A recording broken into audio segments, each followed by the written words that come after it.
क्या आपने कभी नोटिस किया है, कुछ लोग हर छोटी बात पर इतना ज्यादा सोचते हैं कि सही वक्त पर कोई फैसला ही नहीं ले पाते।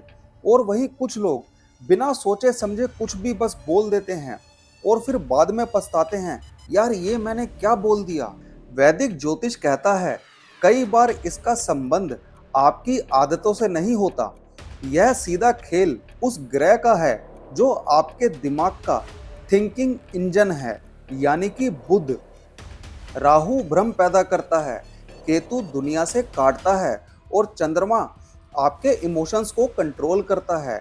लेकिन बुध बुध है आपकी बुद्धि, ये आपका लॉजिक, आपका एनालिसिस, आपकी याददाश्त और सबसे जरूरी आपका डिसीजन मेकर होता है। जब यह थिंकिंग इंजन सही चलता है तो इंसान का कम्युनिकेशन और फोकस कमाल का होता है। लेकिन जब बुध डिस्टर्ब होता है तो इंसान के दिमाग का पूरा सर्किट ही ओवरलोड हो जाता है। आइए समझते हैं कि कुंडली के 3 सबसे क्रिटिकल भावों में बैठकर बुध आपकी साइकोलॉजी को कैसे कंट्रोल करता है। सबसे पहले बात करते हैं तीसरे भाव की, जो सीधा आपके कम्युनिकेशन और शब्दों का घर होता है। यहाँ पीड़ित बुध इंसान का कम्युनिकेशन और साइकोलॉजी को पूरी तरह बिगाड़ के रख देता है। ऐसे लोग या तो बिना रुके बहुत ज्यादा बोलते हैं या फिर जब बोलना चाहिए तब बिल्कुल ही चुप हो जाते हैं। रियल लाइफ में ये लोग अक्सर गलत समय पर गलत शब्द चुन लेते हैं या अपनी ही बात को इतना घुमा देते हैं कि सामने वाला कंफ्यूज हो जाए। यहाँ तक कि ये किसी के नॉर्मल टेक्स्ट मैसेज का भी 10 अलग अलग मतलब निकाल कर बिना वजह की बहस खड़ी कर देते हैं। दूसरा सबसे क्रिटिकल भाव है छठा भाव। जब बुध यहाँ अपनी डार्क साइकोलॉजी चलाता है तो यह दिमाग को एक बीमारी दे देता है जिसे कहते हैं एनालिसिस पैरालिसिस। यह इंसान के दिमाग को एक ऐसा कैलकुलेटर बना देता है जो कभी बंद ही नहीं होता। असल जिंदगी में ऐसे लोग एक छोटा सा डिसीजन लेने से पहले भी 100 बार सोचते हैं, फिर भी कंफ्यूज रहते हैं। इन्हें हर छोटी चीज बहुत बड़ी लगने लगती है। दिमाग में लगातार अगर ऐसा हो गया तो क्या होगा, ये वाली कैलकुलेशन चलती रहती है और इस ओवर थिंकिंग के लूप में ये अपना सबसे बेहतरीन समय और मौके दोनों बर्बाद कर देते हैं। तीसरा भाव जहां बुध आपकी ग्रोथ को ब्लॉक करता है वो है दशम भाव, यानी कि 10th हाउस, यानी आपका करियर। बुध आपकी स्किल्स है, लेकिन जब ये यहाँ नेगेटिव काम करता है तो बहुत टैलेंटेड और स्मार्ट होने के बावजूद इंसान की ग्रोथ को रोक देता है।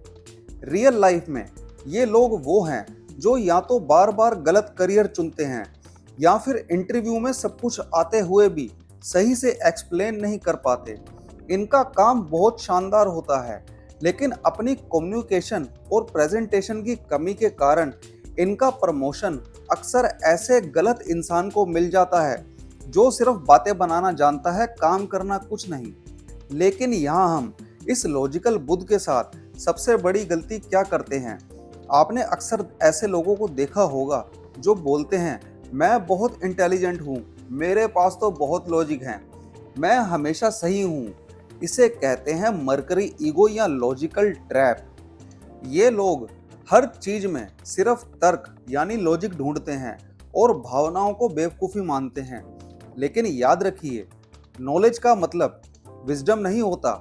आपके पास बहुत सारी जानकारी हो सकती है, लेकिन अगर आपको ये नहीं पता कि उस जानकारी को कहाँ, कब और कैसे इस्तेमाल करना है, तो आपका वो लॉजिक आपके किसी काम का नहीं है।